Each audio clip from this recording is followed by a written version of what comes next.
tuguni an bɛ foli lase aw bɛɛ kelen kelenna ma mɔgɔ mɔgɔ bɛ nin waati na ko o sɔgɔlen don ouverture média la an ka bɔlɔlɔsiraw kan an ka chaîne YouTube n'an ka page Facebook an b'an kanubaw fɔ k'u bɛɛ waleɲuman dɔn k'a yira k'a fɔ nin waati n'a bɛ ouverture média kan an bɛ ntɛnɛndonya la bi marisi kalo tile 8 o ye bi ye san 2021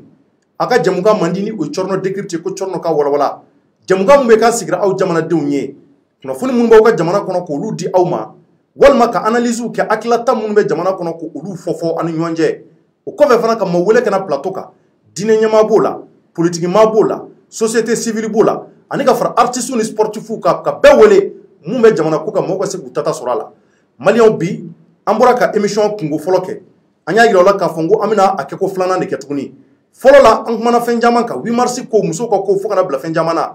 o tɛmɛnen kɔfɛ émission kɛ ko filanan ni y'o ye maliyɛnw an bɛna kuma mun kan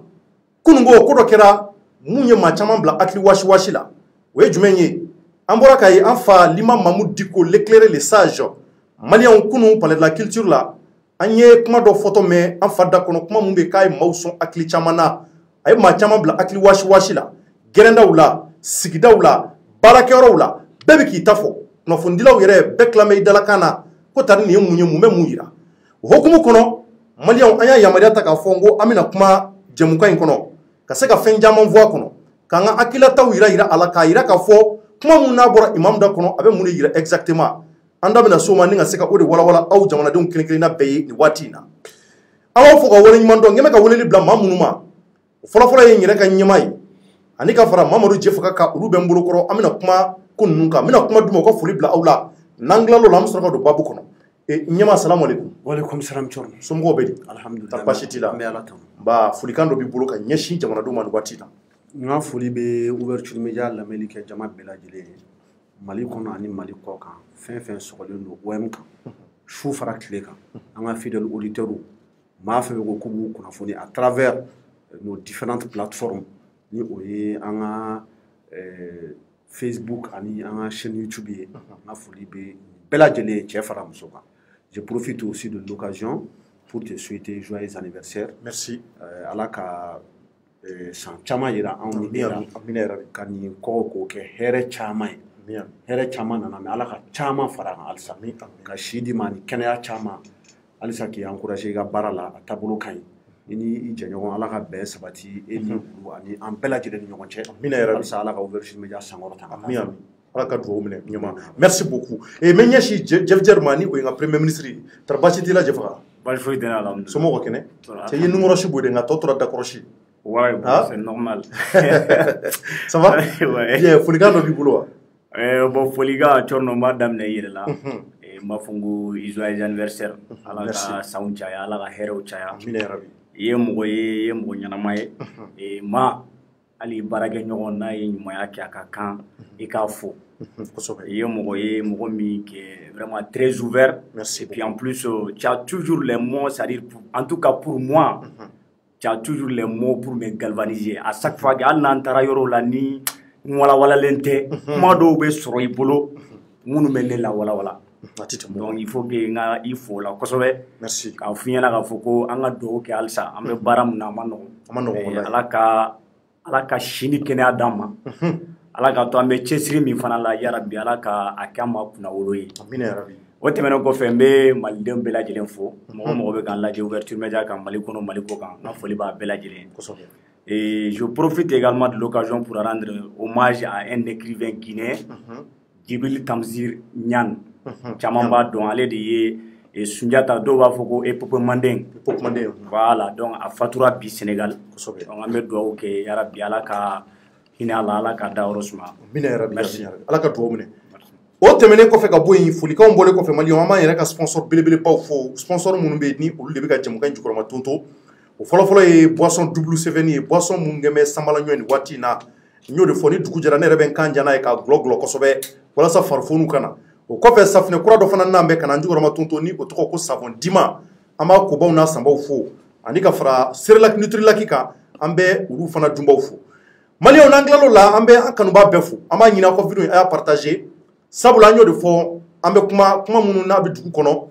ko minnu ni a kɛmɛ actualité nin waati na Mali kɔnɔ an bɛ to ka analysew k'a kan ka maaw wele bi ta ye mun ye maliyɛnw l'imam Mahmoud Diko l'éclairé les sages kungo anya fo choko muna parler de la culture là ambora ka kuma kan do me afada kono kuma kan mumbe ko ma chama ma famia ay mo ko mana gon kosobe ko izor la choko di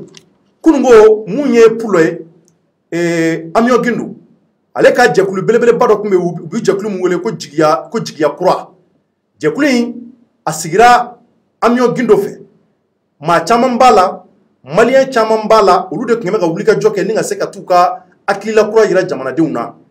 o jigiya kura o kene ka l'imam Mahmoud Diko invité le do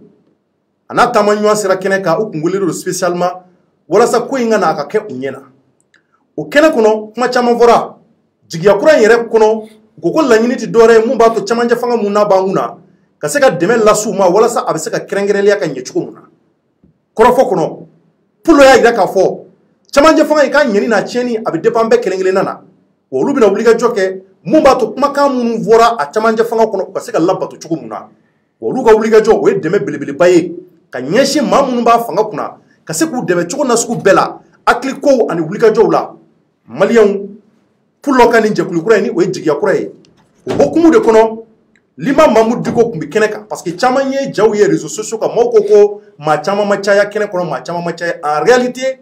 Mahmoud Diko kunga ma welele unde jigiya kura mawdu ngale kumi invité kene kono ka sababu ke danayay ka sababu ke bunyani karamay o hokumu de kono l'imam Mahmoud Diko korofota malion ay kumata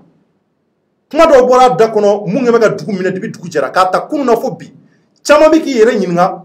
tari jaye jakura de wa walma jakura akira kunu jayi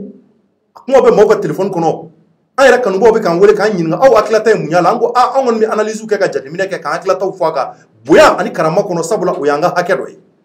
ako kuma nun ngono munye ma chaman dabali ba mamunu ba muna chaman je fangala aya ira ka foko o nyama ni o e bandawye ko o yoro jenero ni ngaseka bo jamana de una o ko fe marabolo nyama ako ka boli mba fe ki ba foko nene bula o koni o ka ko kale ma foi famille o la o kono na tukuni akoko vice président ni o Assimi Goïta e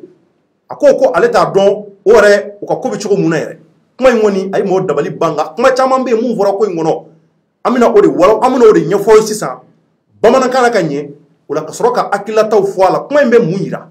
tari kuma aba yira ka fo ani chamanje fanga mo farala de wa walma be malia bu chewa walma mungo de kembewa walma imam Mahmoud Diko ka lanyini munyewa walma munko de bisina amina akila taw de fola buan karama kono men nyeshi nyama ale fologa do kuma nu vora choko muna ka ta damna Mahmoud Diko mu vo ka do akola ka befo jamana dunga lame ko famel so aya partager ko sobe ay do fa volume ka kuma aka lame nanglalo la ami analyse ka koka la nyini be munyira mangara maintenant malion klubana pi imam Mahmoud Diko korofo kunu akla yalla me kuma nunu aya ta damne fuka sal la bana akla chaman ta la bakurbo il ka mun soro ka fo ala kuma nunu kono. Ok, Thorno, je te remercie pour ta question. Ina fo nya fi chukum na ame to ga fama to ga yele ga plateau ga kosobe o nyimo yo iga invité ga chanson to ayote nyimo ay ini ga premier ministre yere est-ce que mo bi se ga place yere so au bolo iga plateau ya gra sanga wuli ke chuko di me jamana do neta ko ya beta e jamana do nta ya ndawolo bekama wala iga nyama yere ba ise kana kuma chama mais ti place so ke chuko di on fom to ga kele ga mo Thorno et ma yite fa ga invité dia vraiment abketi voilà donc je te remercie de m'avoir invité aujourd'hui. Merci. Effectivement, il y a comment mon frère Kerati. Et Kunungo, et Hussein Amion Gunoni, allez Kodem parti ni au Nyamorod, ni il y a un ministre du Korodo, ni avec un candidat à l'élection présidentielle là, chien flamana. Ni élection là-bas, il y a un avant dernière là, la quatrième oui. En baro ka foko Amion Guno, Hussein Amion Guno. Fanga baba la siga somara la wa dogono chama fene ba no il a une assise électorale très solide donc c'est quand même il fait partie des hommes politiques les plus influents au Mali malgré qu'on soit d'accord ou pas avec lui apprécié aussi parce que il t'a damé on peut ne pas moi je ne suis pas d'accord avec lui sur tous les plans c'est alors Kewali Dobe lui c'est à critiquer mais c'est un jeune c'est vrai qui est quand même valable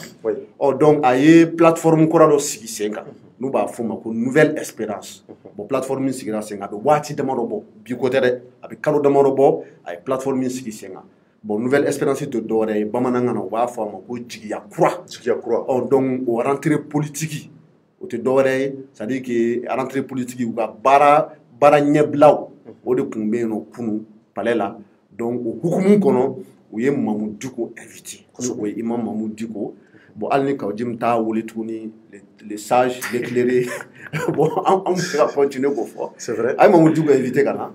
donc Diko ko maa o maa i ye ale invité ka kɛnɛ kan ale bɛ na ale bɛ kuma ko tant que Maliko kuma de don n'i y'ale invité ko ale bɛ na ka na ka kuma kosɛbɛ donc Diko kɛlen ka kuma ta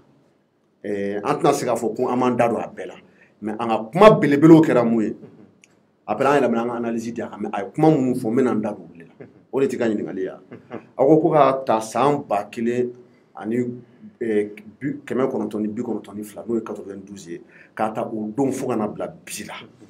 ko parti politique foyi tɛ Mali kɔnɔ mun ye kalafili gagné a ɲɛma ko parti tɛ yen ko parti tɛ yen k'a ta kabini démocratie nana Mali la fo ka na bila bi la ko n'a bɔra 92 la ko Adema ye victoire min kɛ 92 avec l'élection de Alpha Oumar Konaré fo a taara deuxième tour la contre Cɛwole Mamadou Konate fo Mutakatali kɛra troisième ye ko n'a bɔra o la ko parti politique tɛ Mali la mun ye élection gagné a ɲɛma k'a tɛ bon c'est-à-dire tout de suite là ça m'interpelle parce que j'ai vu que Diko a soutenu IBK en 2013 avec l'association Sabati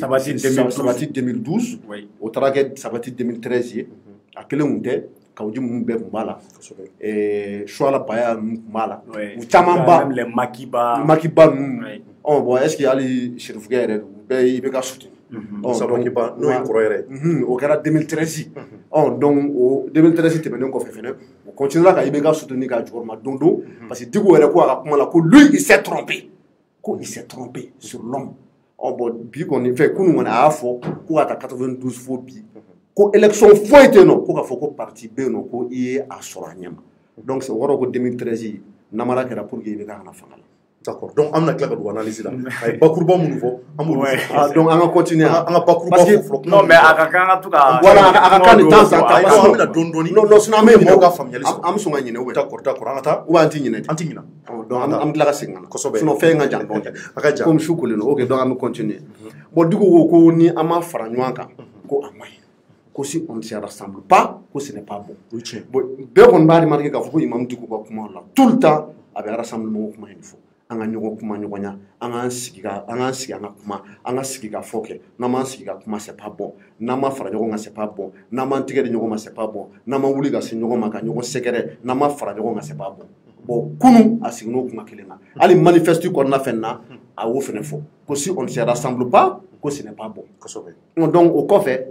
Diko ko 80% de notre territoire n'est pas sous le contrôle de l'État malien c'est-à-dire que ko ni ye Mali sigiyɔrɔma kelen o sigiyɔrɔma kelen ta c'est-à-dire que ni ye 100 sara ta 80 o tɛ Mali autorités ka bila kɔnɔ bon c'est-à-dire que Diko kuma fɔ o tɛ bi ko ye wa a bɛ ka sigi o kuma kelen kan bon comme i ko ko an kana analyse kɛ donc n bɛ continuer ka kuma ninnu ɲɛfɔ an bɛ kuma ninnu ɲɛfɔ sinon ne kɔni bolo fɛnɛ 80% du territoire malien bi ko tɛ ça fait des années que 80% du territoire malien n'est pas sous le contrôle de l'État malien. Mais malgré tout, on a continué, on a fait une analyse là. D'accord. Et du coup, quand on a l'élection, quand on a mis tout le monde, quand on a fait la file là, quand on a Mali politique, quand on a dit tout là, tout le monde s'en fait. Quand on a dit on a fait la file là, on a fait la file là, on a fait l'élection là. Donc quand on a une situation là, 80% du territoire est occupé. Donc on a ma solution sur là. Ka ben sabata ni ɲɔgɔn cɛ ka ɲɔgɔn kuma ɲɔgɔn ya kɛlɛ in ka ban k'an tɛ se ka taa kalafili la ko politique mɔgɔ dun ka préoccupation tɛ foyi ye a ka laɲini tɛ foyi ye ni fanga ɲini tɛ ni o ye élection ye o kɔfɛ a ko kabini ko in daminɛna k'ale tɛ ka kuma transition kan ko nka k'a bɛna kuma kan ko il va parler avec responsabilité et il va s'assumer o kɔrɔ tɛ dɔwɛrɛ dɛ o kɔrɔ c'est-à-dire que il va parler avec responsabilité c'est-à-dire que a bɛna kumakan minnu fɔ kumakan minnu don a tɛna fɔ a kun fɛ a bɛna fɔ ni basigi ye basigilen don a bɛna fɔ ni basigi ye et puis a bɛna kumakan minnu fɔ ale kumakanw de don maa m'a don a da il les assume ale kumakanw don a y'a fɔ bi a y'a fɔ sini wa fɛn tɛ se ka fɔ a ma il assume ale kumakanw de don quoi donc o hukumu kɔnɔ a ko kabini camancɛ fanga in sigira ni o ye furancɛ fanga ye ko ale ko k'ale bɛ segin ka taa ka misiri kɔnɔna la ko ale taara ni hakilina min ye misiri kɔnɔ ko ale tun bolo k'a fɔ ko ɲɛmaa kura minnu nana Mali kɔnɔna la ko olu tun bɛ se ka Mali ta ka Mali bɔ dingɛ kɔnɔna la ko ka kow kɛcogo ɲɛnɛma na ko nka ko il est au regret de dire quelque chose et dénoncer au regret tɛ kɔrɔ dɛ o kɔrɔ ko a nimisara donc encore une fois il n'a fɔ a yɛrɛ bɛ to k'a fɔ a ka manifeste kɔnɔ il s'est trompé à nouveau bon o t'an ka kumakan ye dɛ minnu bɛ wuli ka fɔ u bɛ mɔgɔw lagosi k'i ye fɛn fɔ Diko ma Diko ko lui n'est pas au-dessus de la critique donc an b'a critiquer an fa don an b'a bonya mais il n'est pas parfait kira tɛ o donc a filila tuguni a yɛrɛ y'o fɔ donc o kɔrɔ ko Diko filila donc Zena tuguni a y'o fɔ k'a filila awɔ k'a nimisalen don a ko k'a nimisala cogo jumɛn a y'a fɔ cogo jumɛn nanzarakan na et que je pensais que je partais dans ma mosquée et que les nouveaux dirigeants allaient être en mesure de bien faire les choses ko a yɛrɛ bolo k'a fɔ ko n'ale tun seginna ka taa ka misiri kɔnɔ ko jamana in tun kalifara maa minnu na nouvelle autorité ninnu ni o ye Bandaw ni Asimi ni Moktar Wanu n'a nɔfɛmɔgɔw Sadio Kamaraw ni Modibo Konew caman k'a tun bolo ko u bɛna jamana mara cogo la marako ɲuman na walasa an ka bɔ dingɛ kɔnɔ réforme ka kɛ an ka taga élection na ko nka ko il est au regret de constater que kow ma kɛ a kɛcogo la kow ma kɛ a kɛcogo la quoi donc il est obligé ka bɔ ka dénonceli kɛ k'a bɛ dénonceli kɛ ok a ko ne kɛra kuma bakuruba a tɔ ni minnu maa segin an teliya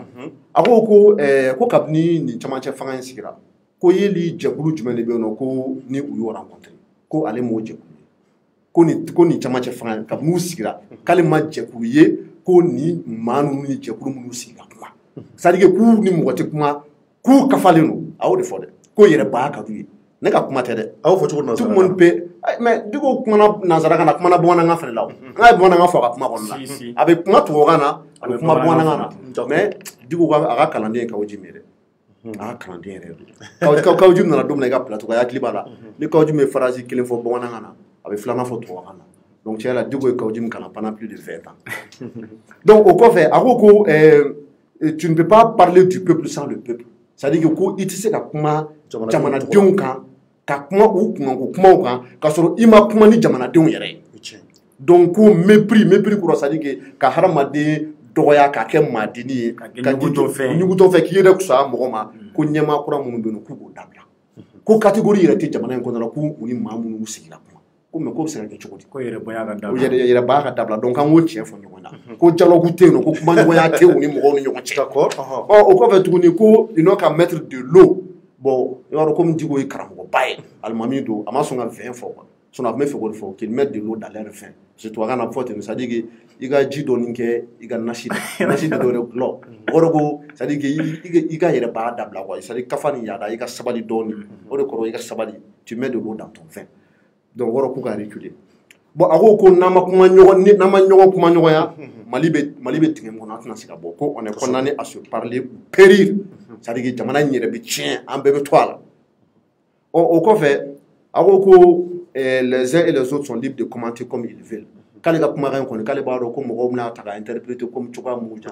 donc k'a ye maaw ja cogo min na k'u ka interpréter ten donc alhamdulilayi donc maa minnu b'an dɔgɔya k'an bɛ fɛn fɔ Diko ma Diko yɛrɛ ko k'an k'a ka propos interpréter an kɔni t'a dɔgɔya an fa don dɛ an t'an ka lamɔ cogo ye donc an b'a ka propos interpréter cogoya min y'an ja wa an da tɛ fara fɛnɛ non donc a ko pandémie dɔ bɛ yen nɔ ni o ye coronavirus ye ko bon k'o kɛlen don ka diɲɛ ba ma yɛlɛma ko il y a un nouvel ordre mondial qui s'est installé c'est-à-dire que diɲɛ yɛrɛ bɔra a cogoya kɔrɔ la quoi donc ko n'a fɔra ko maa minnu ye an coloniser kɔ fɔlɔ n'olu y'an ka partenaires ye principalement la France ko olu yɛrɛ bɛ dingɛ kɔnɔ bi bɛna kuma tɛ Mali ma problème b'u da la olu fana ka élection bɛ nalen 2022 enjeux bɛ yen nɔ problématique b'u da la ko donc ko n'a fɔra k'olu de bɛ wuli ka na ka fɔ u bɛna Mali problème ɲɛnabɔ tout le temps ko i n'a fɔ ko ni mɔgɔ tɛ Mali kɔnɔ mɔgɔ min kunkolo b'a kan da la k'o tɛ se ka bɛn ko fɔ an maliyɛnw fana ka wuli k'an cɛsiri an ka kungo la ko an kana compter mɔgɔw kan tout le temps an ka Faransi to yen dɔɔni ka respirer parce que problème b'u yɛrɛ da la nouvel ordre mondial la donc kuma laban na a ko comment dirais-je ko transition mɔgɔw ko u kɛlen don ka kɛrɛfɛdɛn minnu kɛ k'u yɛrɛ dɛn kɛrɛfɛ c'est à dire ka mɔgɔw ma janya u la k'u k'o dabila bon kuma yɛrɛ laban na a ko nous avons un président distant i n'a fɔ i ka introduction na ye mun fɔ nous avons un premier ministre froid et un vice-président, je ne sais, je ne sais pas où je ne sais quoi. Oh, donc, un président distant, président mou maja ni doaka jamana do président mou ni aga jamana do ti ñoko kuma ñonya président mou ni tchekulu ti ñokoye ani Sénégal ti ñokoye association ti ñokoye ani groupement politique ti ñokoye un président qui est distant de son peuple un premier ministre froid on ego ko nene be fengala Mokhtar Wane chorno ay bo a fochoko do sa aji nga ñoko fam digi ba fo fochoko were la ibina la gauche c'est wal fama non mais la gauche te est abora ide da non mais fura koni ne akila bo fura mi kuma wɛrɛ yira nka bɛ sani k'a fɛ ko wala venin tɛ kosɛbɛ ku kɔnɔ donc ko nɛnɛ b'a la quoi sari ko moins 4 degrés ou bien moins 6 degrés bon je pense que bon si je me trompe pas je suppose qu'il y a littérature les gars ouais bien sûr littérature les gars bon je ferai faire littéraire bail c'est vrai voilà bon froid ça veut dire sens chamamba voilà en français il y a ce qu'on appelle le sens propre et le sens figuré ça veut dire sens mou clé no ani mou ba kunjugu kan ça peut se ka kɔrɔ wɛrɛ fɔ mun tɛ a kɔrɔ yɛrɛ oh donc nin cas là ni ko ko quelqu'un est froid ça veut dire que la personne est impassible la personne ne ressent presque rien ça veut dire que c'est comme si ni sentimenté Mokhtar Wane na quoi ko be ka ɲɛna a ka mɔgɔ t'a la il est froid o kɔrɔ o de ça veut dire que sentiment yɛrɛ ta mais est-ce que nin yɔrɔ la an tɛ se ka fura kɛ ni mun ye wa non an tɛ se ka kɛ mun ye fura kɔrɔ tɛ mun ye ayi mais non fura soit nɛnɛ b'i la d'accord nɛnɛ b'i la non nɛnɛ b'i la ou bien tu es impassible kɔrɔ de c'est à dire que fɛnw bɛ k'i ɲɛna mais ça veut dire que tu ne ressens rien émotion t'i la i ka mɔgɔ t'a la hali ni dɔ tilala k'a dafara ayi i t'a dɔn ko fɛn kɛra i n'a fɔ dɔ i b'a sɔrɔ Mokhtar Wane ɲɛna e cɔrɔnɔ u b'i minɛ ka taka min da i la a b'i lajɛ dɔrɔn nin cɔrɔnɔ njayi de ya i jɔn ka taa ça c'est ça voilà quoi ah ouais ça c'est quelqu'un qui va se mɔgɔ dege la dɛ non mais kuma do quoi on va essayer ka digu ka kuma interpréter donc ni de kɛra kuma bakuruba ye voilà mais a ma tila dɛ a ko un vice-président je ne sais quoi donc a t'a dɔn ko Assimi yɛrɛ bɛ kɛ maa nasuguya mun ye yɛrɛ ko kuma laban na ko ale ni maa tɛ ɲɔgɔn na dɛ k'a ni maa tɛ ɲɔgɔn na ko il n'est en conflit avec personne ko ye kelen ye k'a ni M5 mɔgɔw tɛ ɲɔgɔn na ani autorité minnu bɛ yen nɔ olu tɛ ɲɔgɔn na ko wa k'a ni semasi mɔgɔ si tɛ ɲɔgɔn na ko nka ko n'i y'ale Diko wele diɲɛ yɔrɔ o yɔrɔ ko ale ka taa kuma Mali kan ale Mamadou Diko ale bɛ taa kuma Mali kan wa hali sɛ tɛ wuli ka bɔ a fanga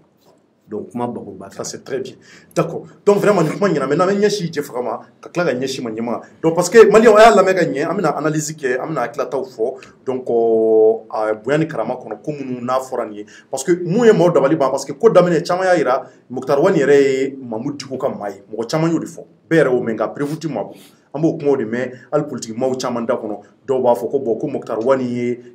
Mamadou Diko ka maa ye nka prévu ti maa bolo donc an tɛ se k'a fɔ n ko tiɲɛ don nkalon don nka an kɔni y'a ye a ko un premier ministre froid donc nin kuma in fɔra ka ɲɛsin Mokhtar Wane ma a ye maaw jatigɛ a ye maa caman kamana quoi o kɔfɛ fana mɔgɔ caman y'a jira k'a fɔ ko Assimi Goïta fana y'a ka maa ye k'a ni Assimi Goïta ye mɔgɔw y'a kumaw fɔ k'a ni Assimi Goïta fana k'a n'o gɛrɛbɛ ɲɔgɔn na hali dɔw delila k'a fɔ kɔrɔfɔla ŋunuŋunukaw na an t'a dɔn ni tiɲɛ don dɛ ko Assimi Goïta delila ka taa bɔ a ye hali 2 heures du matin k'u bɛ ɲɔgɔn ye sufɛlaw fɛ nka n'a nana fɔ ko un vice président je ne sais quoi donc o fana bɛ maa dabali ban bon an kɔni b'a dɔn bandaw kɔni an tɛ se k'an ka nin bandaw kari parce que an b'o mɛn an b'a dɔn ko bandaw ye bɔlɔ kelen ye an b'a dɔn ko bandaw depuis ale na waati o fɔra ko maa min don k'a sɔn man di ale c'est à dire ale bɛ na kuntilennaw de b'ale la c'est à dire a y'i diya o kuma min bɛ yen bon mais maa si ma mɛn k'a fɔ ko bandaw ni nin kɔni gɛrɛmɛ ɲɔgɔn na ni nin gɛrɛmɛ ɲɔgɔn na nka an kɔni bɛ maa minnu ta mɛn o ye Mokhtar Wane ye an y'a mɛn k'o ye Diko ka maa ye Assimi Goïta y'a ka maa ye nka ka tila ka n'a ye kunun tuguni nin kɔrɔfɔ kelen tilala ka na bɔ Diko da kɔnɔ a ye mɔgɔ caman kamana quoi nka maintenant n bɛna ɲɛsin Jɛfaga ma Jɛf maintenant e ka analyse la i ye kuma in lamɛn kana bila kunun na ani bi la e ye mun faamuya e bolo divorce dɔ b'u ni ɲɔgɔn cɛ ya ou bien e bolo bɛnbaliya dɔ bɛ yen ou bien Mamadou Diko ye nin kɛ parce que a bɛ k'a ka jamana hali n'a sɔrɔ a yɛrɛ kɛrɛfɛ maaw don a bɛ k'a ka jamana diɲɛ yira jamanadenw kɛrɛfɛ toujours e bolo o don wa. bon Thierno n'i ye ɲininka k'a fɔ ko ni divorce de don ou bien ni divorce tɛ mɔgɔw bɛ kuma minnu fɔ si cela s'avère vrai je dis bien mɔgɔw bɛ mun fɔ k'a fɔ ko Diko de ye premier ministre choisi k'a fɔ ko Diko ni transition mɔgɔw bɛ ɲɔgɔn kibaruya kalama n'a y'a sɔrɔ o kuma ye tiɲɛ ye ni Diko bɔra ka nin kumakan fɔ Thierno n bɛ se k'a fɔ n ko divorce bɛ yen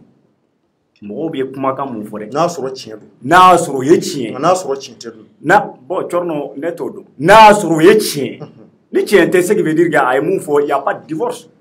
ça revient à ça ni n'a y'a sɔrɔ mɔgɔw ye kumakan mun fɔ parce que il faut reconnaître que fɛn dɔ bɛ yen yanni bi ka se Diko ni mɔgɔw dɔw ye jɛɲɔgɔnya kɛ a dɔw ye jumɛn ye M5 RFP bɛɛ lajɛlen b'a kalama k'a fɔ ko Diko ni M5 RFP mɔgɔ ye wulikajɔ sabati walasa IBK bɛ se ka taa cogo min na c'est vrai que Diko m'a bɔ a da kuma si k'a fɔ ko IBK ka démissionner mais i m'a bɔ i da ko IBK ka démissionner mais maa minnu bɛ k'a fɔ ko IBK ka démissionner i tugulen don olu nɔfɛ ɔ i y'a fɔ fana k'a fɔ ko i kɔrɔkɛ k'a ka jama ka kumakan k'a k'a lamɛn o kɔrɔ ye jumɛn ye jama tun bɛ ka mun de fɔ a don ko IBK ka démissionner donc an y'a ye k'a n'olu maaw jɛra u ye lutte dɔ kɛ fo ka taa fɔ ko IBK binna bon IBK binnen kɔfɛ olu maa kelenw maa dɔw sɔrɔla olu yɛrɛ cɛla minnu bɔra k'a fɔ ko Moktar Wani bin b'a an kunna bi ni imamu yɛrɛ y'a fɔ ko il est froid ko o Moktar Wani ko imamu yɛrɛ de y'a choisi ne m'a fɔ de M5 RFP mɔgɔ de y'a fɔ a vidéo bɛ fan bɛɛ ne m'a fɔ ne ka kumakan tɛ M5 RFP mɔgɔ de y'a kumakan fɔ ɔ n'a y'a sɔrɔ o kuma ye tiɲɛ ni M5 RFP parce que je suppose que a bɛ se ka kɛ tiɲɛ comme a tɛ se ka kɛ tiɲɛ mais Diko kɔni jɛɲɔgɔn kɔrɔ de don wa olu de bɔra n'a kumakan ye fana k'a fɔ ko ko Diko de y'a choisi o tɛmɛnen kɔfɛ Diko ka nin bɔli Thierno a ye i yɛrɛ ɲuman a ye mɔgɔw bila hakili wasi la a ye mɔgɔw bila question caman na k'a poser u yɛrɛ bakun kunna n'i y'a ta k'a lajɛ kumakan dɔ kun bɔra parce que ça fait très longtemps maaw tun mako bɛ Diko ka bɔ ka kuma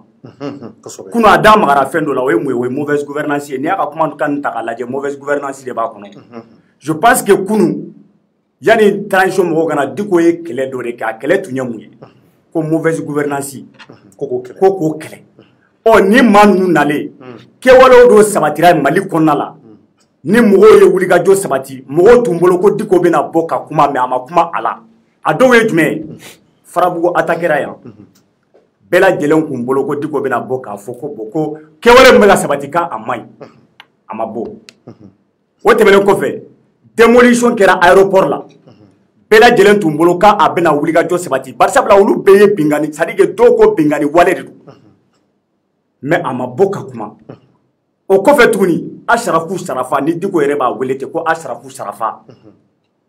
o ye presque 1 mois et quelque a bɛ ka gouvernement mɔgɔw interpeller sujet dɔ la ni o ye ministre de la femme et de l'enfant ye ɔ mɔgɔw b'a dɔn k'a fɔ ko Diko jɛɲɔgɔn kɔrɔ dɔ de tun ye o ye a jɛɲɔgɔn ye don dɛ mais a ma bɔ ka kumaw la k'a sɔrɔ an dun b'a dɔn ko nin ɲɔgɔnna kɛwale dɔ kɛra u ye wulikajɔ sabati ɲɔgɔn fɛ k'a kɛlɛ kɛ ɔ munna a ma bɔ ka kumaw la maa caman y'a jalaki o fana la ɔ mais e ko sisan k'a bɔra i m'a fɔ k'a bɔra sisan oui mais ka na ni a bɔra mais est-ce que a ma bɔ retard la wa Thierno mais mais a bɛ se ka kɛ est ce que an m'u bɛɛ fara ɲɔgɔn kan bɔli e yɛrɛ ko k'a bɔra mauvaise gouvernance kan o ye maracogo jugu ye mais Thierno ka bɔ c'est à dire retard la ne bolo jamana ko la retard ko tɛ yen c'est à dire que jamana ko la d'autant plus que i donna ni mun ye i bɛ ka kɛlɛ kɛ ko mun na ni o ko dɔw waleyara a ma se i ka c'est à dire que tu ne dois pas attendre de midi à 14h pour y réagir non mais k'a ko kuma la Mangara bɔra k'a fɔ sisan k'a ko kuma la a tun bɛ misiri kɔnɔ ka jateminɛw kɛ Thierno k'a y'o fɔ voilà i b'a fɔ ka misiri kɔnɔ ka jateminɛ kɛ parce que ale bolo ale tun bɛ ka jateminɛ kɛ jateminɛ bɛ n'a fɔ sisan maa minnu bɛ cɛmancɛ fanga la n'u bɛ baara la nin waati in na a bɛ k'u jateminɛ parce que a bɛ se ka kɛ ko dɔ bɛ yen a bɛ kɛ mankan ye par exemple i da magara maa minnu ka yɔrɔ cira zone aéroportière la ani ko caman kɛra nin waati damadɔ in na hali Asharafu ka ko caman tɛmɛna bon a bɛ se ka kɛ Diko tun bɛ jateminɛ na peut-être o bɛ se ka kɛ k'a lajɛ i b'a sɔrɔ solution bɛna tila ka sɔrɔ a la kɔfɛ walima ko dɔ bɛna wuli a la kɔfɛ mun bɛna kɛ maa minnu bɛ k'u dusu kasira lafiya bɛna sɔrɔ a la. Non mais Thierno o fana bɛ se ka kɛ. Thierno e kana fɔ c'est à dire i ye question dɔ de poser. Ouais, mais le fait qu'à bɔra n bɛna ni kuma ye yala mɛ. Mais ne bolo le fait qu'à bɔra pour dénoncer la mauvaise gouvernance sisan est ce que a tiɲɛna wa. Mais Thierno an m'a fɔ k'a tiɲɛna dɛ e ko ko a seginna ka taa misiri la k'a y'a to misiri kɔnɔ de ka na yanni Diko ka segin ka taa misiri la a ye kumakan dɔ de fɔ a ye o ye jumɛn ye bɛɛ b'a kalama k'a fɔ ko waati dɔ kɛra un certain vendredi a fɔra ko prière collective bɛna na kɛ palais de la culture la ni palais de la culture kelen-kelen min ni Diko kumana ye bi a fɔra ko u bɛna taa prière collective kɛ o wagati tun y'a sɔrɔ CNSP de tun b'an kunna o y'a sɔrɔ CNSP ma ci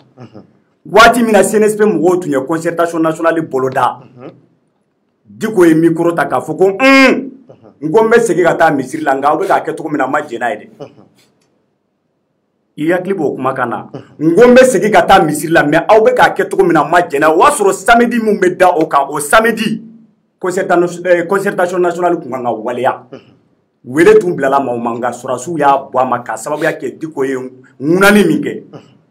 u y'a bɔ a ma o tɛmɛnen kɔfɛ e ka ne lamɛn bani mais e fɛn ka mun fɔ ye cɔrɔ ne lamɛn bani ne lamɛn an bɛ ɲɔgɔn faamuya o ko a bɔra misiri kɔnɔna la n k'i ma de yan'a ka taa misiri kɔnɔ a ye kumakanw dɔw de fɔ yan'a ka taa misiri kɔnɔ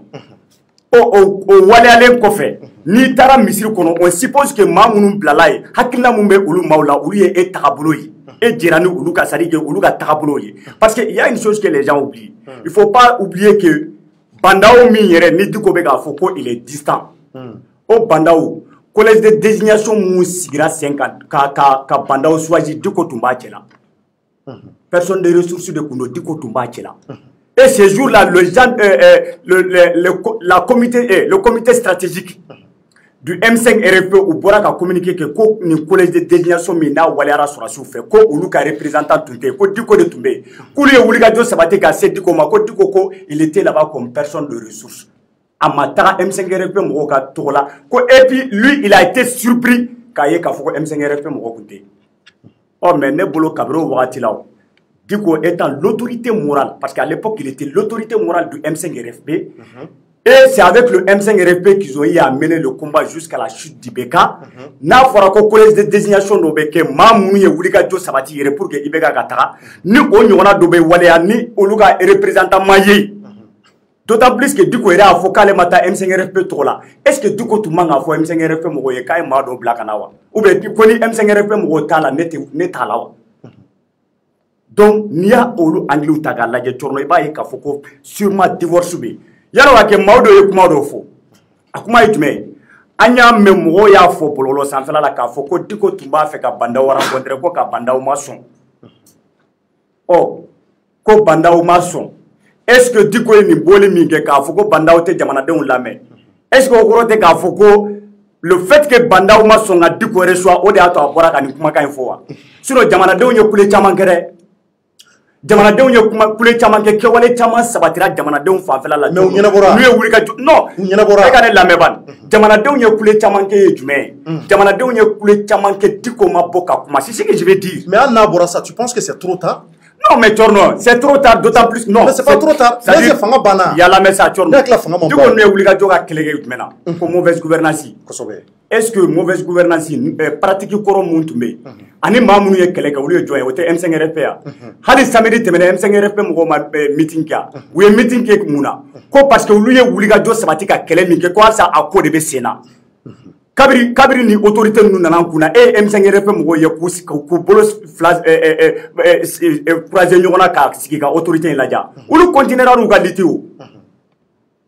parce que mauvaise gouvernance mun n'u y'a donné au départ olu bolo ko halisa o mauvaise gouvernance bɛ yen donc ni Diko ma ɲɛ k'a fɔ k'a faral'u kan o mauvaise gouvernance dénonciation de la a tun kan ka continuer u nɔfɛ sinon M5 kumana démolition kan o vrai ou faux non mais ça non ça je maintenant Amina kuma la sisan calme-toi Amina donc maintenant bɛ kuma di Mangara ma i ye dɔ fɔ parce que c'est très important mɔgɔw de bɛ k'an lamɛn il faut que mɔgɔw ka kumakan ninnu faamuya parce que analyse minnu ka kɛ yan hakililaw tɛ kelen ye kosɛbɛ nka an bɛɛ ka laɲini ye fɛn kelen ye donc maintenant an kɔni b'a dɔn quel qu'en soit alpha Diko Mali ni a ma ɲɛ nin waati in na Diko de tɔgɔ bɛna fɔ a la quel qu'en soit alpha donc n'a bɔra nin waati in na pour dénoncer la mauvaise gouvernance k'a fɔ ko nin ko in bɛ ka kɛ je pense que peut-être a b'a ka hakɛ kan Amina donc ɲɛma maintenant n bɛ ɲɛsin ma e bɔra ka walawalali mun kɛ je faga ye 5 minutes kɛ kuma la maintenant 5 minutes bɛ di yɛrɛ ma i fana ka analyse ye mun ye l'imam ka kɔrɔfɔ ninnu na kuma minnu fɔra tari a t'a jo fɛ wa est ce que nin waati in na a bɔli o kɔrɔ k'a bila retard la wa.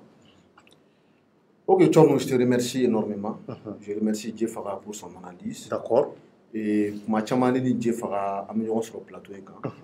C'est mon ami, en même temps c'est mon neveu. En tout cas, ma chamana. On gagne sur n'a opposé. N'a parce que les carnets de balanga tout gagne sur mais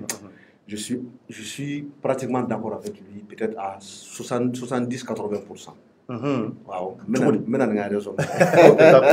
D'accord. D'accord. Comment on dit? Mena nga raison. Et Shogel est comment on fait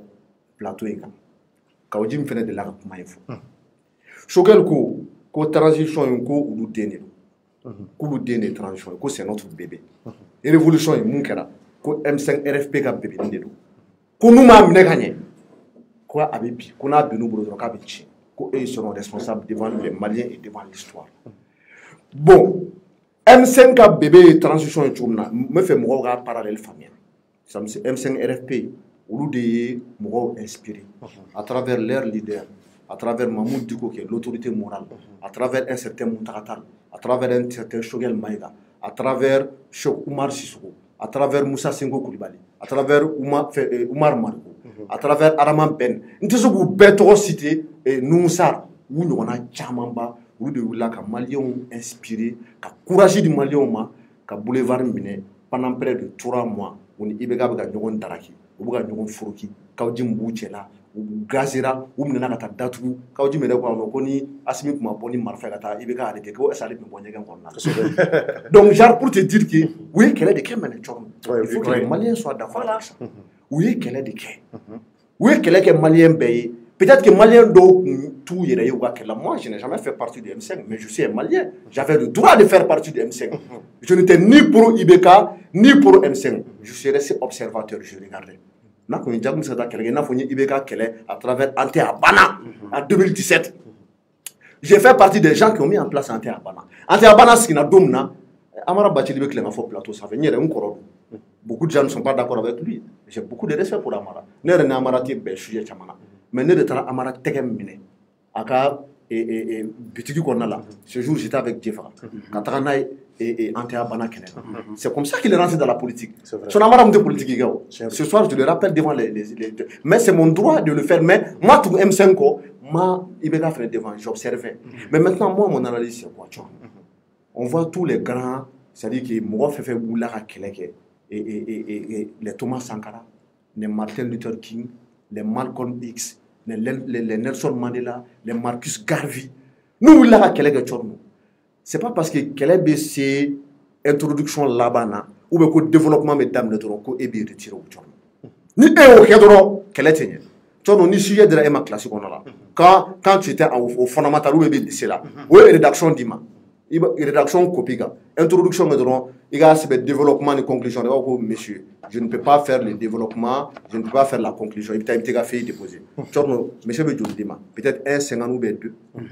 Moi, ce que je reproche à l'imam Diko, et je le dis très respectueusement, parce que c'est un papa à moi, parce que c'est un leader religieux, malgré qu'il est venu sur la scène politique, à Ida de politique, il a donc amené à critiquer sur le plan politique. Ce que je reproche à l'imam, pourquoi l'imam s'est retiré,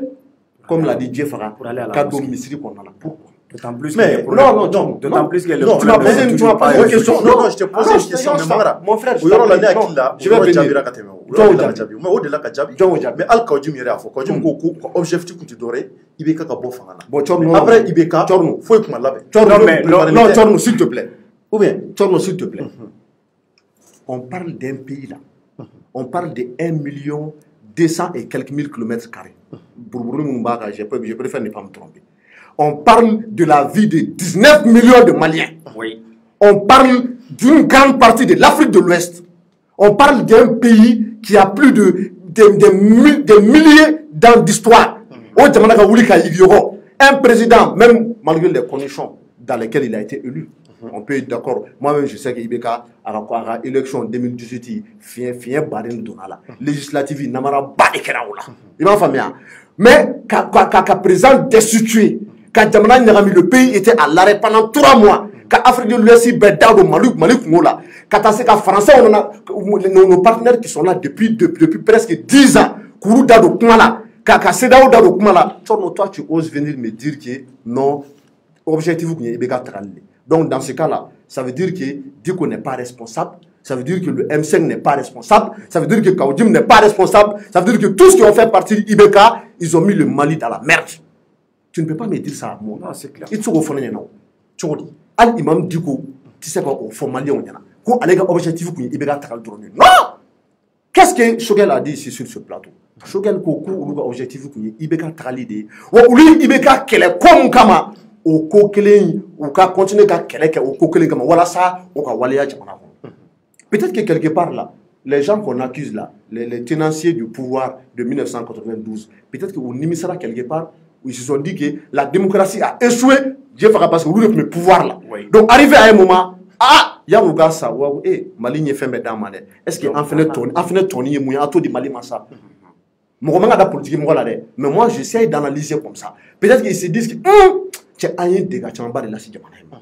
bon Mali est fembe dam est-ce que en fait ta essayé en sabon che en donner que jamana yesa bon Tchorno comment tu peux me dire à moi koni jamana ni intellectuel bagne Cheikh Oumar Sissoko Muntaka Tall et Modibo Sidibé Madame Sikaya Tousso Choguel Kokala Maïga l'imam Mamoudou, les très sages, l'éclairé. Quand on a objectif de Ibeka Taral, je ne suis pas d'accord. Ni Ibeka Taral, mauvaise gestion. Gestion clanique du pouvoir. Gestion familiale du pouvoir. Ma famille d'abord. Corruption. Et népotisme. Et comment dirais-je, comment dirais-je, insécurité. C'est-à-dire que Kalango, la mauvaise éducation. Ouais.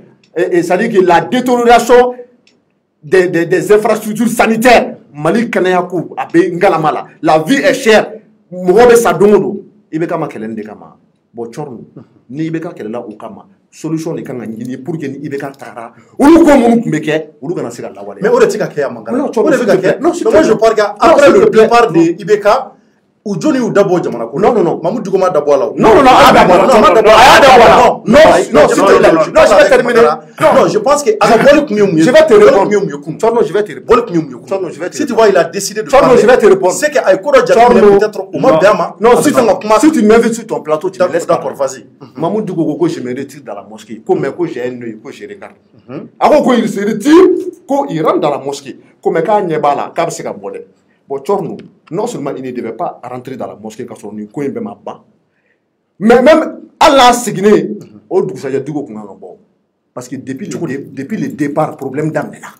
Le problème d'amena domna, comme une transition autorité au Bégassi, au Kéramalien Benyana, Devaya Dadouala, collège de désignation qu'on te donne, ou au Koubé Mamoun Faranjonga, voilà ça comme Mali président de la transition pour choisir ou Pandaoui. Mais Madadoula. Mais la non, j'arrive, tu fais.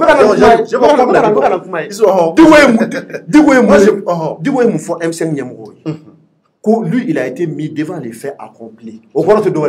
pour y aller où les canaux photo, canadron, papier blanc, papier chongo. Bon, un bandao de choisir. Un bon photo, oui, à signer. Du coup, non, vous ne pouvez pas m'appeler en tant qu'autorité morale du M5. M5, moi, ou m'a convié. Kouye kartini flare blagata ko go kutita mo de fois donc ça veut dire que depuis là-bas sorasu de ou fara nyogon ka banda o choisi mogoma wole ka donc mala donc dugo be ka foko le fait que koni sorasu mugu ere ko sa mogoma koni mogote nyogon kuma nyogon ya jefa mo de fois ko il y a pas de ou te mo consulter ko yere ba ka douye donc ça veut dire o ko indamne na kabni akli folo o kera dugo nyana dugo mambo publiquement non kana peut-être fort laisse peut-être s'il te plaît laisse peut-être Cherno, nous sommes dans les analyses. Non, ni eto kalama de ça que fin non, il y a pas kalama s'il te plaît. Parce que peut-être que ni peut-être tout ça, vous savez que fin chama fo, il était mon kalama. Peut-être tout non. Nous sommes dans les faits et les faits sont têtus. Il peut-être tout on a analysé là. Am mun kera am gorefo. D'accord. Au Canada du Gounyana, il n'a pas protesté. En a témoin. Charte de la transition.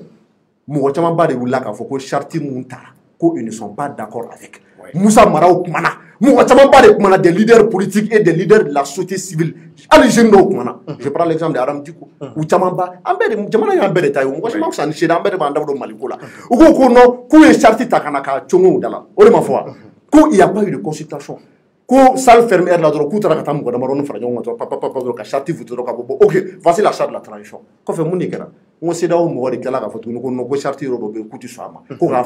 donc il n'y a pas eu de consensus autour de la charte. Est-ce que Dougo Bora non. Ça c'était le deuxième problème. Troisième problème, en ta CNT, décret en train d'observer. il faut me respecter. Non, observez, c'est ça qu'il a dit. Non, mais avec l'observation de guerre. Peut-être au Chartou, tu as des trucs comme ça, il est en train de voir comment les choses vont se passer. On va prendre l'exemple du bébé. Ni deux sur le cas, depuis Mousso Konoma, il y a Wassa Douala. N'a banane tana de votre sola. C'est-à-dire que tu prends soin de l'enfant depuis le ventre de sa maman. Ni deux bangera, il y a hakli toi là. Il y a deux moulike, il y a arrasé. Il veille à la santé de la fitini. Cadeau école là, à ta fondamental là, à Korobaya, à lycée, il va accompagner l'université là. Al ni Fabe Baroula à 100 ans, ni d'un sans but, roubé sans but, rodé. Fabe conseil de Dema. Donc l'imam du coup ne peut pas laisser l'enfant dans le ventre de sa maman. Lorsqu'il Moussoube enfanté trop, je retourne. Donc dengue débrouillé. Quoi un karaténo? Toi tu es un papa, moi je suis un papa. Je ne veux pas abandonner. Non, c'est différent. Mais je te prends un exemple. C'est-à-dire que les gens intelligents là, ils comprennent. C'est comme si, c'est-à-dire que tradition est nous bébé. C'est-à-dire qu'ils l'ont conçu. Donc, où tu sais où Allah, il devait le suivre pas à pas. Même quand on est pour le monde qui a niéfié, qui a fait des problèmes, tout le monde. Si l'imam du coup devait parler, il devait parler depuis très très longtemps. Donc, il n'avait pas à rester dans la mosquée. Faut aller, faut qu'on tienne au ratimna. Angata, mais beaucoup de gens mais c'est un exemple qui me dit. C'est un décréta. C'est un décréta, les monnaies fora. Pour que vous sentez mon siki, il faut que vous ayez un nombre de. Autrement fois, pour que vous soyez un nombre de ni jakulu bendi ni bendi ni bendi kapno oro mangawula donc ko no kutiso ko parce que ko uluke bolo ko fefe bon au begateme bon chorno ça dit que où il y a décret mon plan en place né de là à émission plateau les gens peuvent aller écouter on a parlé de ça le décret a été violé de long à large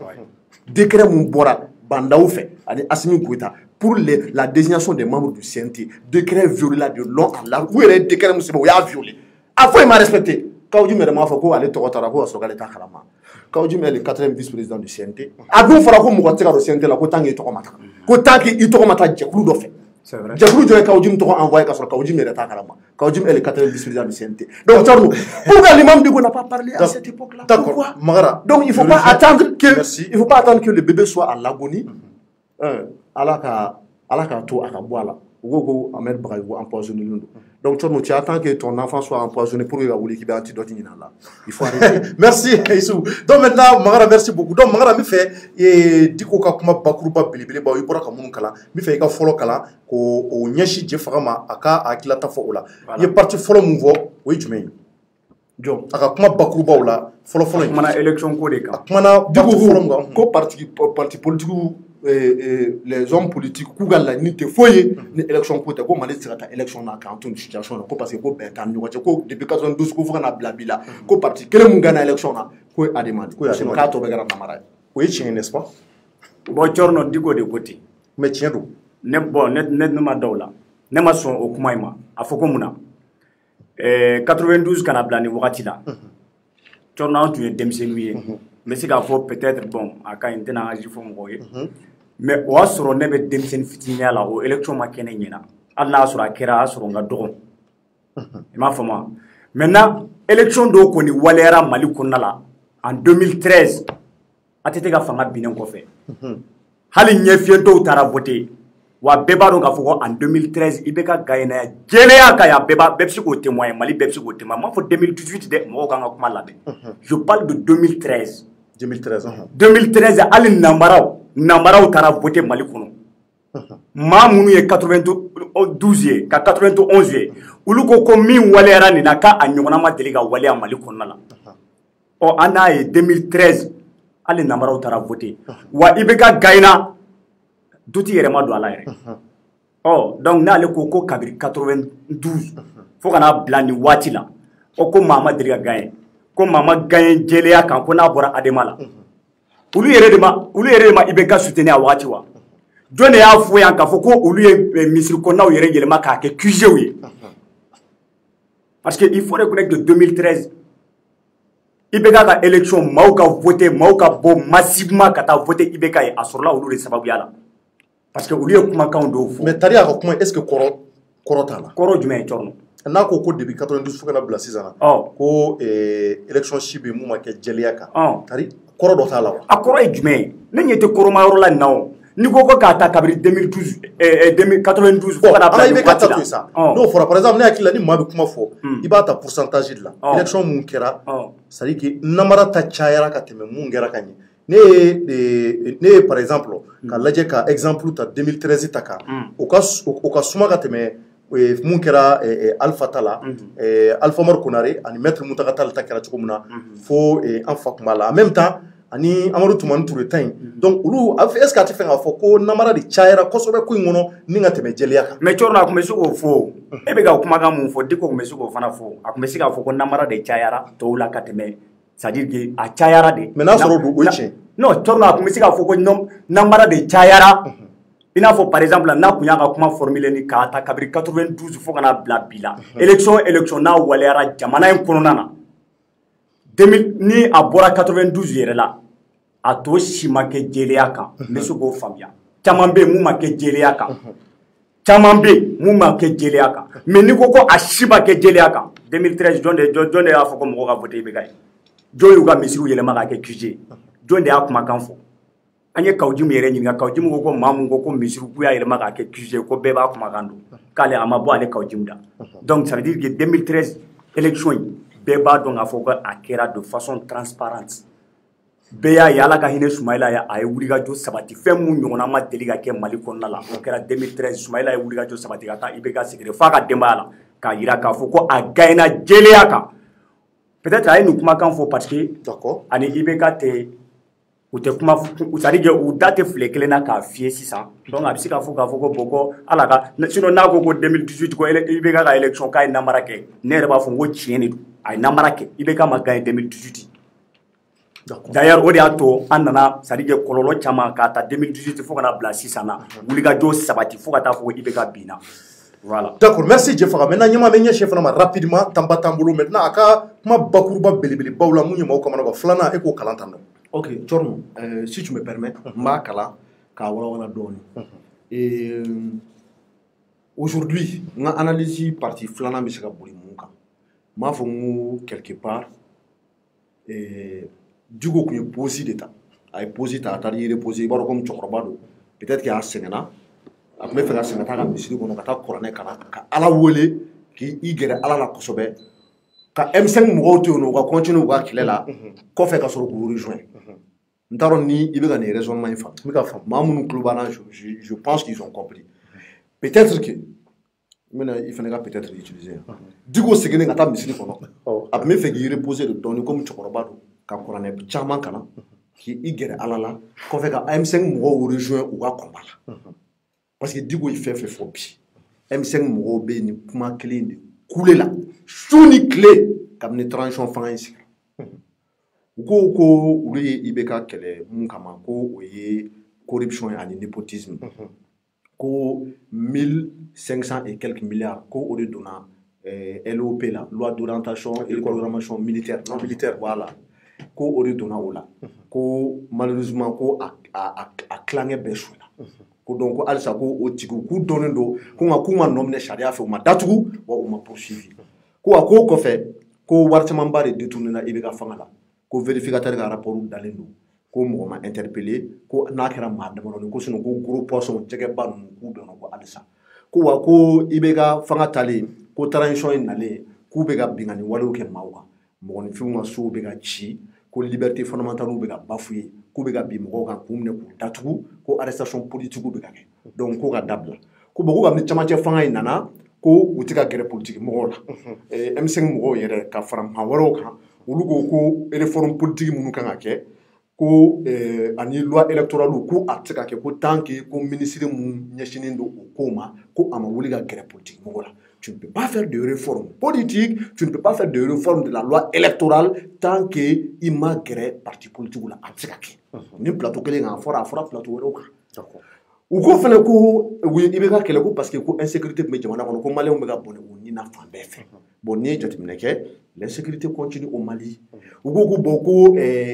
premier ministre ni a ka président ko u tɛ mɔgɔ consulter u tɛ gɛrɛ mɔgɔ la premier ministre olu ni premier ministre bɛ ɲɔgɔn ye bi a bɛ layidu ta u ye k'a fɔ ko sini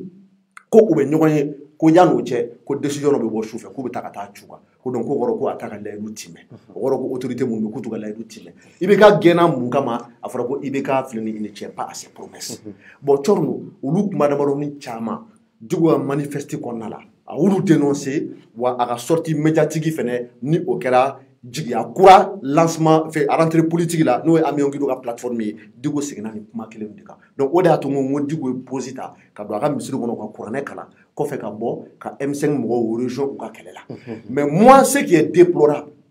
c'est que aujourd'hui digo ni kawjim au code de nos nyoma dogo complot dogo comploter. Bon, moi, je ne suis pas un adepte de la théorie du complot. Ni nyebe muna me kuma ko on ba do bi ka fo c'est-à-dire que tu dis que nous avons d'accord on est cligné flana à l'époque où Kaoudim était le parent droit de Diko, Kaoudim parlait au nom de Diko, Kaoudim était le porte-parole de Diko, Kaoudim me boka M5 l'a bouché matin, midi et soir. Le M5 est mort de sa belle mort. Les politiciens de 1992 ont pillé ces pays. Kaoudim est ici, qui a discours d'oké, qui a Alpha là, kana atete là, kana Ibrahim Bouhar qui est là, vous paie 200 un à un. Shogel Maïga ou Madame Sikadjatou Sowo, Adalou Bega dossier là, Kadofou Bema. Moi, je n'ai pas vu Diko sortir pour dire que Kaoudim, stop, ça suffit. Bon, je n'ai pas compris cela. Ce que je n'ai pas compris aussi, c'est qu'il y a des ministres dans ce gouvernement qui sont des proches de Diko. Je prends l'exemple du ministre de l'Emploi et de la Formation professionnelle, qui est Mohamed Saliatou, le ministre de la Justice. Et actuellement, Dunga, qui est mon ami, il est chargé des missions à la primature. Donc, il y a des gens au CNT qui sont très proches de Diko. Donc, on ne peut pas dire que Diko, de façon directe ou indirecte, car c'est des transitions. Même Bouboula qui est aujourd'hui actuellement le général de Diko. Bouboula, on a vu un vocal circuler sur les réseaux sociaux où Bouboula dit que Diko a fait un Afrique de CNT la Kabala. Voilà. Bouboula est recruté. Tu n'es pas comme voilà. Tu es vocal. Mais qu'est-ce que tu comprends pas? Notre famille c'est que on revient à ce que j'ai dit depuis le départ. C'est-à-dire que Diko tout le monde a posé des temps. Car dans Misri là, Kapta Korané Kalan, qui a continué à Korané Kalan en même temps que politique. Parce qu'à l'idée sur nos politiques là,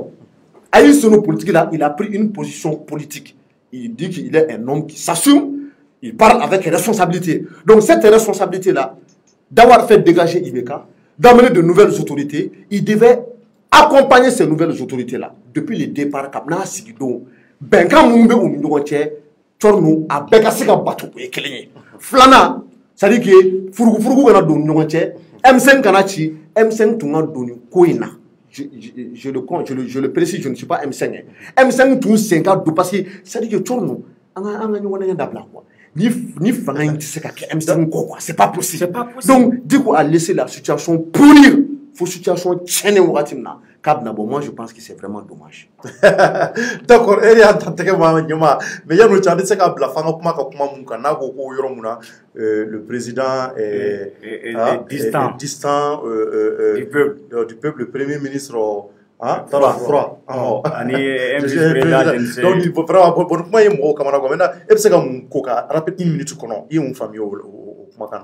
bon, au Kumagan, c'est pour dire, c'est une manière de dire que bon, Mamounouba en Kunani Watina, nous on diriger, Maudo Mamounou Yerete, ou Be Jamana Kuna, mais Jamana Deunga Hami et Mouye, Jamana Deunga Jornako et Mouye, ou Tekata Bala. Mais malgré c'est ce que ça veut dire. Mais Bolo Abba, c'est parce que Anda sera Salia Touremouma, Salia Kamoué, au Salia du porte-parole du gouvernement, et en même temps, il est le ministre de l'Emploi et de la Formation professionnelle. Mais comment est-ce que Bolo, et malgré tout ça, du coup, c'est qu'une fois, et Bolo, est-ce que Diko Bigani, que Atika Sariga, Jamanadou Koutela, ou à Ninkoro exact, et mon famille. Bon, Torno, très sincèrement, ni famille, à Gala Kumaga, mais il faut analyser le Kumaga. C'est-à-dire, nous Kumaga nous la met. Tantôt, tu te dis que bon, il y a le divorce entre, comment dirais-je, entre Diko et les autorités. D'accord. Mais, ni à Tagala, Yoro de Fanala, peut-être tu te dis que bon, peut-être, il y a sur le gouvernement, parce qu'il faut reconnaître qu'il y a une fin de il faut me famille. Ni gouvernement Moumankuna, Kata Bandaola, Kana Mokhtarwan, la faut qu'on a ces thèmes. Moi, je pense bien les anciens collaborateurs de Diko, Mounou Diko et Rejira, no M5 Mougoya, ni Hala ni Mounou Bejela, a Chamambora Mounia, a Ira Bella Gelena Kafoko, Mounou Mankuna, ni Wati, Nako, Diko Nova Bella. Donc ni Diko bora bi ka olu critiquer, peut-être que il est insatisfait. Il t'a sur a mako be fen do la o maɲanabo mo ye kuma ka mun fo, je reviendrai toujours sur là-dessus. Kuma o kuma ye mun ya fora ka fɔ ko Bandaw ko ka b'a fɛ ka Diko b'a fɛ ani Bandaw ka ɲɔgɔn rencontrer ko Diko ko Bandaw ko ɲɛti. Mɔgɔ b'a dɔn n'a sɔrɔ ni Diko ka nin kuma ninnu fɔ kun ye walasa Bandaw ka bɛ se ka juru magaya o kan. Soit a bɛ se ka kɛ fana malgré tout ça a ka mɔgɔw b'a la mais a bɛ to jamanadenw kɔrɔ gɛlɛya bɛ jamanadenw. Non mais a ka mɔgɔ malgré a ka mɔgɔw b'a la de cɔrɔ. A ka Diko ka mɔgɔ de bɛ gouvernement na o. Siga t'o la o. Dunga tɛ a la. Mohamed Saliya t'a la. CNT kɔnɔna la. C'est vrai qu'aujourd'hui comme Youssouf yɛrɛ y'a fɔ cogo min na ani Kawjim ani ye u ka kow tagabolo lajɛ dɛ parce que anw tɛ ko dugumala la. Comme Kawjim yɛrɛ b'a fɔ cogo min na ko je suis dans les secrets, nous ne sommes pas dans le secret mais an bɛ kuma an ɲɛ bɛ minnu na. Kɛwale minnu bɛ ka sabati bi n'i y'a ta k'a lajɛ i b'a ye k'a fɔ ko Diko ni Kawjim franchement u man di tɛ mais yanni bi ka se au moment yanni bi ka se bɛɛ b'a dɔn k'a fɔ ko Kawjim ni Diko ils étaient très proches et Kawjim donna CNT kɔnɔna la cogo min na fana a ma sɔn ka dévoiler nka a muso yɛrɛ ko k'a b'a dɔn maa mun y'a ladon. Je suppose que a wagati y'a sɔrɔ fana Diko ni Kawjim ka di. Kɔrɔfɔli folikan laban b'i bolo. Folikan laban cɔrɔ k'i fo ka directeur fo ka an lamɛnbaga bɛɛ lajɛlen fo. Merci. Ɲama voilà e fana ka hakilina ta ye mun ye nin ko in na. Kumakan laban na c'est à dire que bon comme ne ka temps ba t'an bolo sinon i bɔra analyse ninnu ka di anw ye kosɛbɛ voilà mais temps ba t'an bolo donc n bɛna essayer ka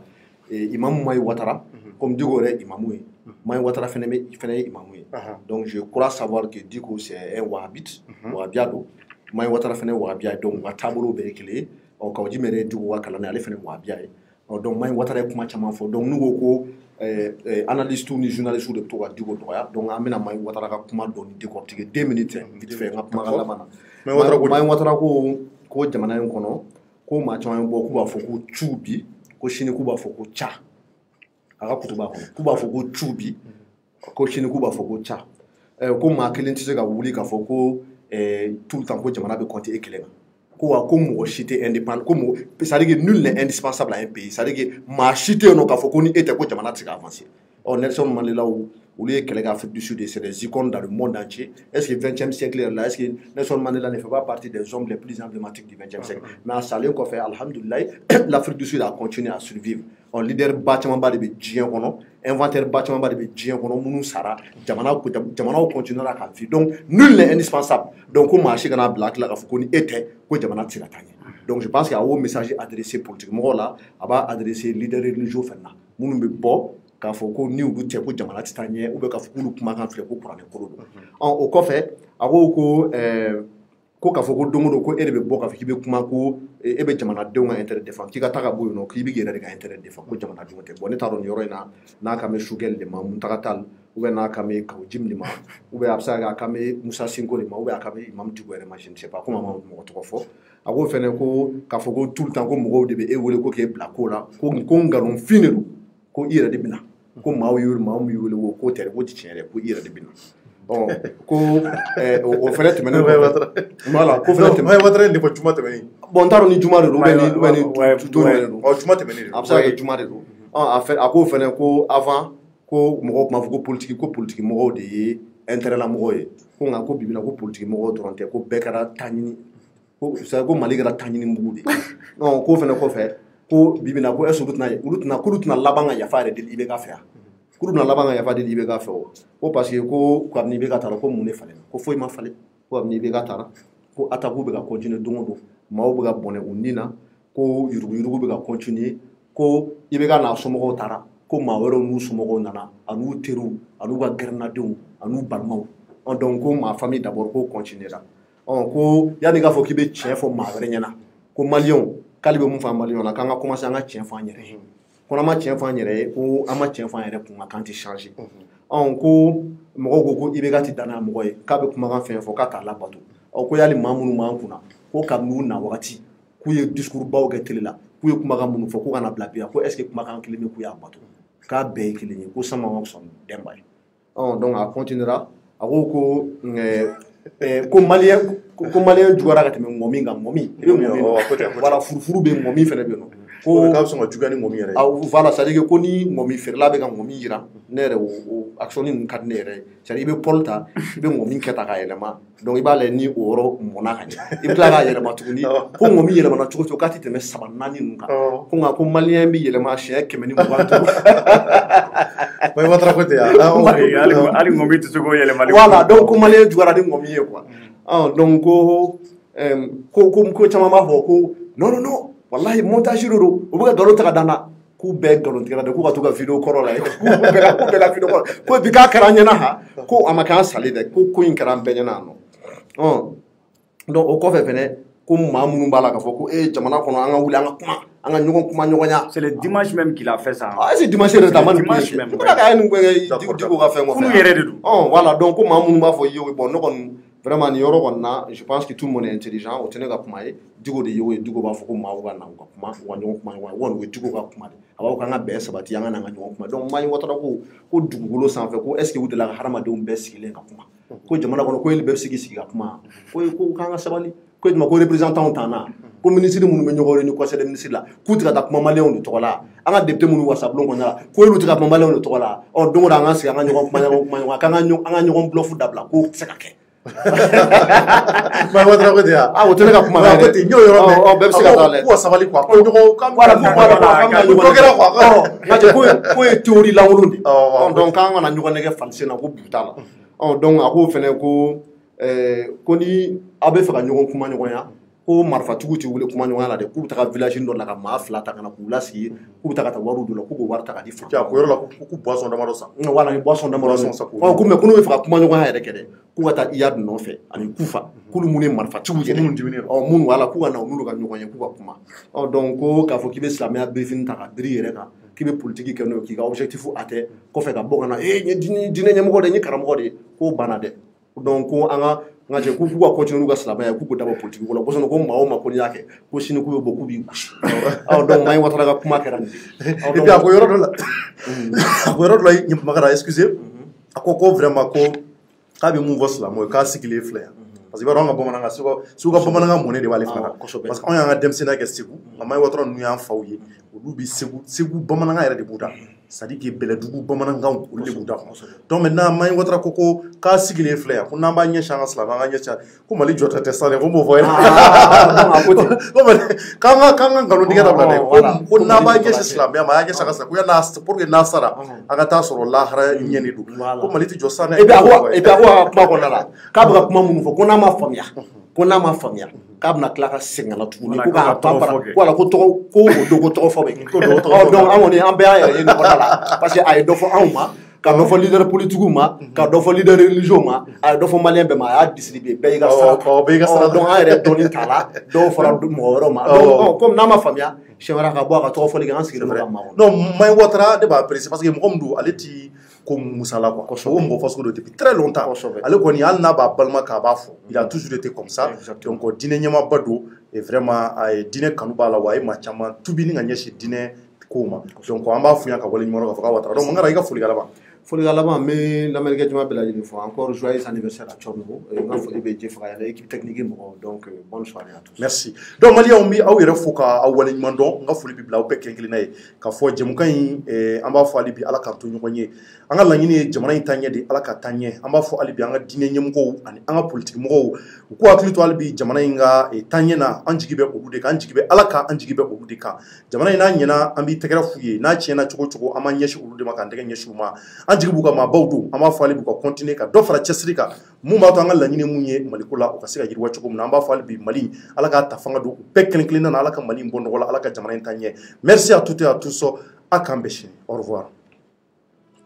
ka terrain san ka taa sɔrɔ maa wɛrɛ ta don dugukolo ko fɔ ɲango gɛrɛgɛrɛw o jɔrɔ wa o banna pewu pewu sabula baara yɔrɔ b'an fɛ yan nɔ Mali kɔnɔna la a bi waati jan bɔ ni bɛɛ lajɛlen ko a ma ko entreprise de prestation de service APS min bɛ se ka aw kisi nin bɛɛ lajɛlen ma awɔ k'aw kisi nin bɛɛ lajɛlen ma APS maaw ka baara ɲɛsinnen don kow sɛgɛsɛgɛli de ma kɛrɛnkɛrɛnnenya la dugukolo kow maliyɛnw kunnafoniya duman kɔni ma tɛmɛ nin kan dɛ kɛrɛnkɛrɛnnenya la aw minnu bɛ jamana kɔ kan n'aw kɔni bɛ fɛ ka kunnafoniya lakika sɔrɔ aw ka dugukolo ka kisi nambara ma aw ka se EAPS maaw ma dɔrɔn u b'a ɲɛɲini k'a walawala ka taa kunnafoniya jɛlen di aw ma f'aw sigiyɔrɔ o t'a bannen de aw ka nimisi wasa kama u ni ŋana caaman de bɛ baara kɛ ɲɔgɔn fɛ a bɛ fɔ minnu ma ko experts wa service cadastral fɛn fɛn bɛ Mali la n'olu ka baara ɲɛsinen don dugukolo kow papier kow ɲɛnabɔli ma u n'olu bɛɛ lajɛlen bɛ baara kɛ ɲɔgɔn fɛ terrain ko la n'aw kɔni bɛ fɛ ka kisi nambara ma aw ye EAPS kaw taama ɲɔgɔn ye.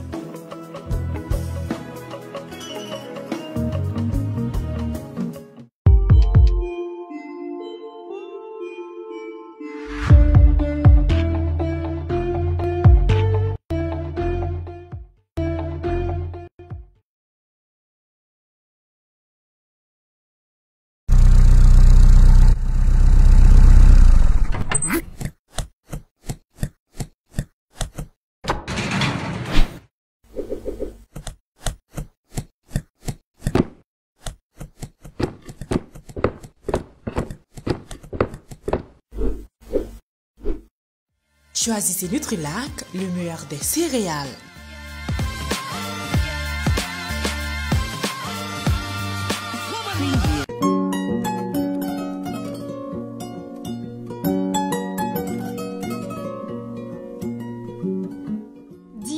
Société Sodima ka safinɛ kura dilannen de don awɔ kana aw lafiya a ka sokɔnɔ baara bɛɛ lajɛlen na fini nɔgɔko b'o la minɛ nɔgɔko b'o la fo ka taa se farikolo yɛrɛ saniyali ma safinɛ Dima a jɛnsɛnnen don Mali fan 14 bɛɛ lajɛlen na mɔgɔ minnu fɛnɛ mago b'a caman santa la u bɛ weleli kɛ 75 30 fu ani 51 safinɛ Dima safinɛw ka sanbala ɲɔ